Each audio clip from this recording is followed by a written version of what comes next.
Hello guys, welcome back to my YouTube channel another day another blog. So finally guys, कैसे हो आप सब?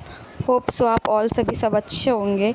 So guys, यहाँ पे मैं अपना ऑप्शनल कर रही थी। जैसे कि आपको पता ही है, ऑप्शनल भी मैं साथ के साथ कर ही रही हूँ और जीएस भी मेरा साथ के साथ चल रहा है। तो आज हमारी क्लास में चल रहा था महाभोज।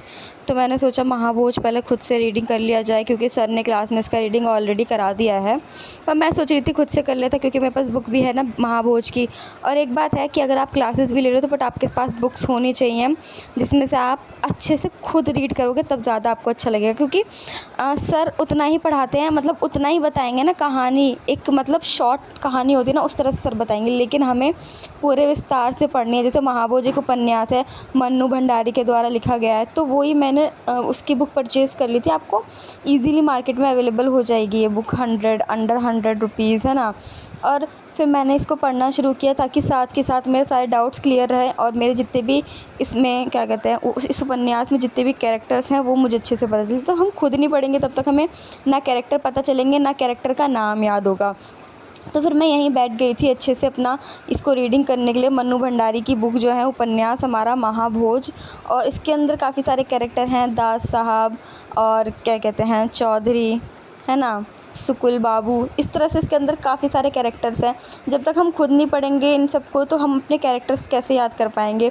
अगर हम खुद से करेंगे तभी तो कैरेक्टर पता होगा ना, क्योंकि एक कहानी के माध्यम से चीज़ों को पढ़ना ज़्यादा आसान हो जाता है।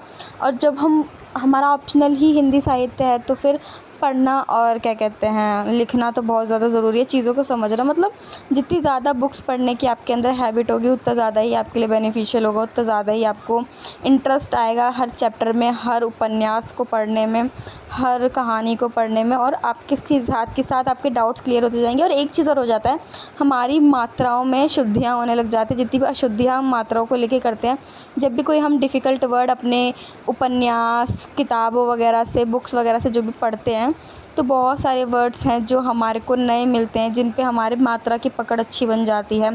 कल को जैसे कि हम कोई वर्ड लिख रहे हैं, जैसे स्मृतियाँ हैं, उसको हमें लिखना है, और हम जब भी कोई उपन्यास वगैरह पढ़ते कहीं पे भी उस शब्दों का इस्तेमाल होता है, तो जब हम रिटन फॉर्म में लिखेंगे तो हमारे माइंड में तुरंत से वो चीज़ें हिट करेंगी कि हाँ, मैंने ये शब्द पढ़ा हुआ है, मुझे पता है कौन सी मात्रा किधर से चढ़नी है ना, कौन सा चंद्र बिंदु लगना है, कहाँ पे सेमीकोलन वगैरह या उद्धरण वगैरह का इस्तेमाल किया जाएगा। तो वो सारी चीज़ें बहुत ज़्यादा इम्पॉर्टेंट हो जाती है। तो साथ के साथ मैं अपना उपन्यास भी यहाँ लेती चल रही थी, क्योंकि इसके अंदर कैरेक्टर्स काफ़ी सारे थे और सर ने तो साथ के साथ हमें बता ही दिया था, क्योंकि सर ने लिखवा भी दिए थे हमें सारे कैरेक्टर्स। तो वो कैरेक्टर भी हमने लिख लिया था, बिकॉज़ कैरेक्टर पता होना चाहिए, तभी तो हम अपना कंटेंट अच्छे से लिख पाएंगे, उसको पेश कर पाएंगे। और साथ के साथ जब आप पढ़ने लग जाते हो ना, तो आपको कहानी और स्टोरी को जानने के लिए आगे का भी इंटरेस्ट बना रहता है। तो वो चीज़ें ज़्यादा इंपॉर्टेंट हो जाती हैं।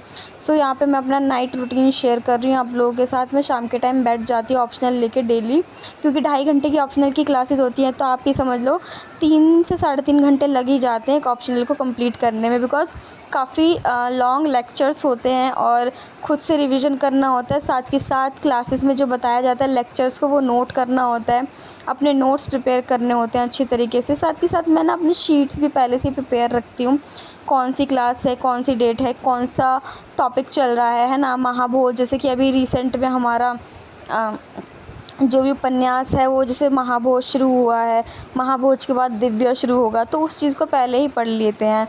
तो ठीक है, यहाँ पे मैंने पढ़ लिया। तो उसके बाद बुक फिर सर कैरेक्टर्स वगैरह सब लिखवाने के बाद इसमें और इम्पॉर्टेंट्स वर्ड्स वगैरह डिस्कस कर रहे थे।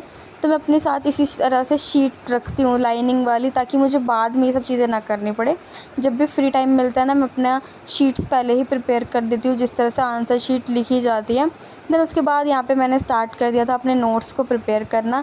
जो भी सर क्लास में बताते हैं एक एक चीज़ मैं वो डिटेल में नोटिस कर लेती हूँ, बिकॉज सर के बताने का तरीका जो होता है वो एक 1 वर्ड फॉर्म में बता देते हैं, लेकिन बट जब वो एक्सप्लेन कर रहे होते हैं ना, इस चीज़ को इस तरह से लिखना है, तो मैं सर के बोले हुए शब्द भी इसमें नोट कर लेती हूँ, बिकॉज़ हमें अंडरस्टैंड होना चाहिए ना। क्योंकि सर को तो पढ़ाने का एक्सपीरियंस है काफ़ी टाइम से, लेकिन हम ऐसा नहीं है ना कि हमने हर चीज़ें फ़्लो चार्ट में बनाई जाती है, बट हर चीज़ों को जब हम फ़्लो चार्ट में बना लेंगे, बट उसके बाद जब हम उस चीज़ से रिलेट करेंगे तब हमें समझ नहीं आता। तो अगर सर उसी सेम टॉपिक या एक सेम वर्ड के साथ कुछ एक सेंटेंस भी बोल रहे हैं, तो मुझे अगर वो सेंटेंस इंपॉर्टेंट लगता है तो मैं साथ के साथ नोट करती चली जाती हूँ, बिकॉज़ जब हम बाद में उसका रिवीजन करेंगे तो वो चीज़ें ज़्यादा इंपॉर्टेंट हो जाती है, रिवीजन वगैरह। और गाइज़ मैं आपको बता दूँ, मेरा भी रिसेंट में साइंस एंड टेक का मेंस का टेस्ट भी हुआ है।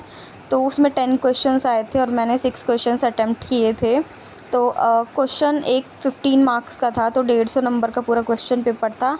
और वो क्वेश्चन आज ही हुआ था, जब जिस दिन का मैंने ये व्लॉग शूट किया उसी दिन ही मेरा टेस्ट था।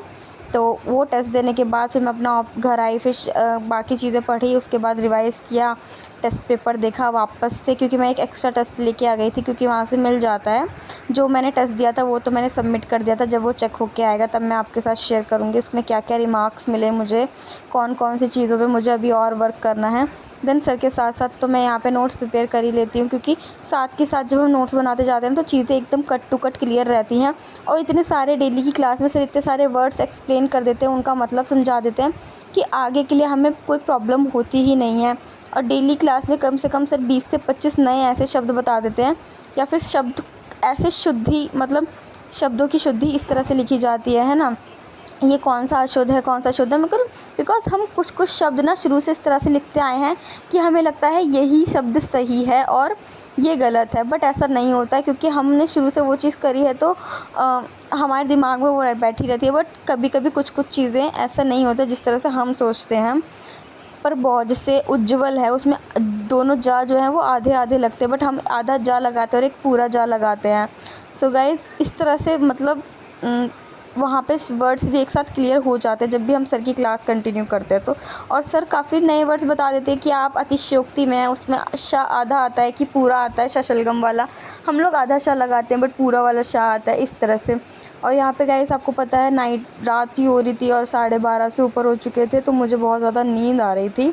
तो फिर मैंने अपना लेक्चर ना जल्दी जल्दी कंप्लीट किया और सुनना ही होता है वैसे most of the time sir को, और उसके बाद फिर साथ के साथ जो सब चीज़ें नोट करवा रहे होते हैं सर मोस्टली चीज़ें ना फ़्लो चार्ट के फॉर्म में करवा रहे होते हैं, फिर ताकि हम उसको इंटरकनेक्ट कर सकें, हर चीज़ों को रिलेट कर सकते हैं। और संवेदना है ना, पात्र वगैरह, संरचना, संवेदना और स्रोत, ये सारी चीज़ें सर जब बताते हैं तो वो सारी चीज़ें इसमें बहुत ज़्यादा इंपॉर्टेंट हो जाती है। हमें संवेदना और किस तरह से, जैसे कि महाभोज है उसकी क्या कहते हैं संवेदना हमें कैसे लिखनी है, एक आंसर सर लिखवा देते हैं ताकि जिससे हम बाकी के उपन्यास के आंसर्स को रिलेट करके लिख सकें। और क्वेश्चंस भी सर साथ के साथ क्लास में ही डिस्कस करा देते हैं। और डेली का तो नहीं कह सकती मैं, बट हाँ हर कोई, जैसे एक कहानी ख़त्म हुई है कोई, या जैसे एक दुनिया समानांतर है, उसमें जितने भी क्वेश्चन आंसर, उसमें से जितने भी क्वेश्चंस बन सकते हैं सर ने वो सारे क्वेश्चंस हमें लिखवाए हैं। और कम से कम अभी तक सर काफ़ी सारे क्वेश्चन लिखवा चुके होंगे, उन्हीं की फिर आंसर एक एक दो के आंसर भी सर लिखवा देते हैं, उसी के बेसिस पे हमें बाकी के आंसर भी अपने आप प्रिपेयर करने होते हैं। बस वही है, थोड़ा सा शब्दों की हेर फेर करनी होती है, कहानी का हेर फेर करना होता है, बाकी सारा कंटेंट ऑलमोस्ट सेम ही होता है। ठीक है, तो एक दुनिया समानांतर हमारा पहला दूसरा चरण उसका पूरा कंप्लीट हो गया है, और महाभोज भी चल ही रहा है, वो भी जल्दी कंप्लीट हो जाएगा। देन उसके बाद दिव्या शुरू होगा। इस तरह से मतलब पहले शुरुआत हमारी भक्ति काल वगैरह से हुई थी, कबीरदास, प्रेमचंद्र, है ना, तो ये सारी चीज़ें है ना, रीति काल, ठीक है, यही सारी चीज़ें मतलब सर अभी तक मैं 20-25 क्लास पे आ चुकी हूँ, तो यही सारी चीज़ें हैं, मतलब एकदम स्टार्टिंग से रिलेट करके बेसिक चीज़ों को तभी अंडरस्टैंड कर पाते हैं। और आपको तो पता ही है, प्रेमचंद जी के बारे में पढ़ लिया तो आधी चीज़ें सॉर्ट आउट हो जाती हैं। फिर उन्हीं के साथ साथ उन्हीं के समय के दौरान या उनके समय के पश्चात या उनके समय के पूर्व कैसा दौर था, है ना, कहानियों के माध्यम से, कविताओं के माध्यम से, ये सारी चीज़ें।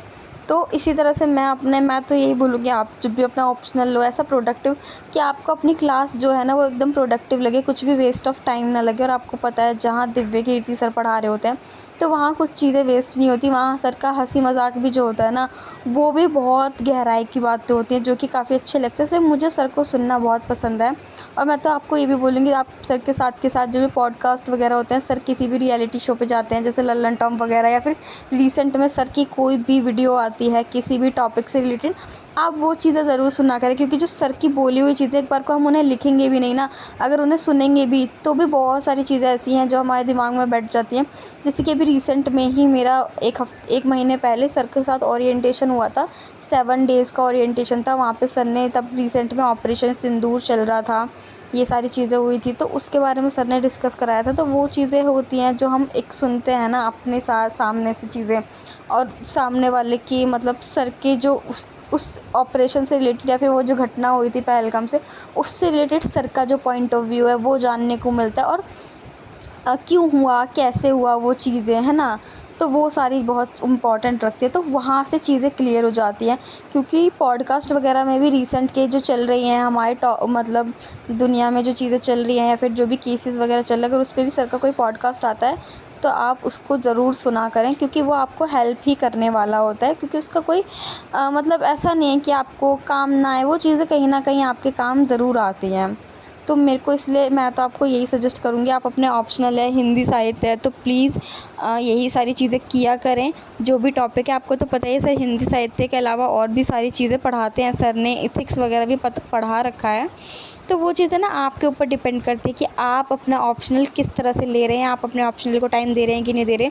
आप ऑप्शनल की क्लासेस भी डेली करेंगे ना, आप जैसे शुरुआत है आपकी, तो आप ऑप्शनल और अपना जीएस लेके चलें एक एक सब्जेक्ट, तो बहुत जल्दी चीज़ें कवर हो जाती है और आपके ऊपर बर्डन भी नहीं पड़ता। ऐसा हो जाता है ना बार बार बैकलॉग चलता रहे, तो मैं तो नहीं चाहती कि बैकलॉग भी हो, क्योंकि मेरा जीएस 7 ही साल कोचिंग से चल ही रहा है, बाकी ऑप्शनल मैं अपने घर से करती ही हूँ। तो वहाँ पे चीज़ें मैं अपनी बैलेंस करके चलती हूँ। जीएस का जैसे पढ़ाई हो रही है वही पढ़ना है, जैसे टेस्ट हो रहे हैं क्लास में, क्या क्लास टेस्ट देना है, मैगज़ीन टेस्ट हो रहा है वो देना है, नॉर्मल प्री के टेस्ट कंडक्ट करवाया जा रहा है, वो सारी चीज़ें करना है। तो एक आपका रिवीजन भी चलता रहता है। जैसे वर्ल्ड हिस्ट्री ख़त्म हो गया है तो वर्ल्ड हिस्ट्री का रिवीजन कर लो, है ना, उसकी चीज़ें मैपिंग वगैरह ये सारी चीज़ें आप कर सकते हो। तो मैं तो आपको यही सजेस्ट करूँगी, आप अपनी डे को प्रोडक्टिव बनाओ। चाहे कोचिंग आप जाते हो, कितनी घंटे की क्लास कर रहे हो नहीं कर रहे हो, बट एक चीज़ों को बैलेंस लेके चलना है। एक साथ काफ़ी सारा बर्डन लेके नहीं चलना है। 2-4 चीज़ें नहीं है कि एकदम से एक साथ कर लोगे, धीरे धीरे करके अपना शेड्यूल थोड़ा सा बढ़ाना है। अगर आप रात में स्टडी कर सकते हो तो करना है, या फिर आपको मॉर्निंग तक ही अपनी चीज़ें निपटा लेना अच्छा लगता है पूरा दिन में, तो ही अच्छी बात है।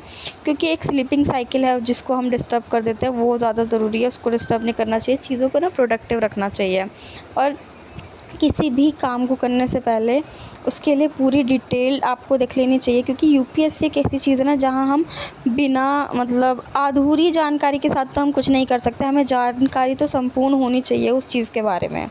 सो गाइज़, मेरा तो सजेशन यही रहेगा कि आप लोग भी इसी तरह अपना रूटीन फॉलो करें, चीज़ें स्किप ना करें। जहाँ आपका बैकलॉग इकट्ठा होता जाएगा वहाँ आपका ना करंट की चीज़ें चल पाएंगी ना बैकलॉग चल पाएगा, तो वहाँ पे चीज़ें आपकी डिस्टर्ब हो जाएंगी, इम्बैलेंस हो जाएंगी, फिर आपको प्रॉब्लम हो सकती है। फिर आपसे जैसे चीज़ें बढ़ती जाएंगी फिर रिविज़न नहीं हो पाएगा, है ना, क्लासेस छूटती जाएंगी, फिर आप सोचोगे नोट्स प्रिपेयर करूँ या फिर मैं क्लासेस करूँ, क्या करूँ, आऊँ जाऊँ कैसे करूँ, तो वो सारी चीज़ होती है। अगर आपका 10th तक का बेस क्लियर है तो मैं तो नहीं कहूँगी आपको बार बार ये 10th वगैरह की पढ़ने की ज़रूरत है। आप उतना पढ़ें ना जितना आपको सही लगता है, ठीक है, मतलब आपको सही लगता है वैसे नहीं, जहाँ से आप कंफर्टेबल हो चीज़ों को पढ़ना। अगर आपको लगता है आपका बेसिक स्ट्रॉन्ग नहीं है तो बेसिक स्ट्रॉन्ग कर लो, और ज़रूरी नहीं है बेसिक इतना होना चाहिए कि हाँ आप किसी चीज़ से अवगत हों, ऐसा नहीं है कि आपको कुछ भी नहीं पता।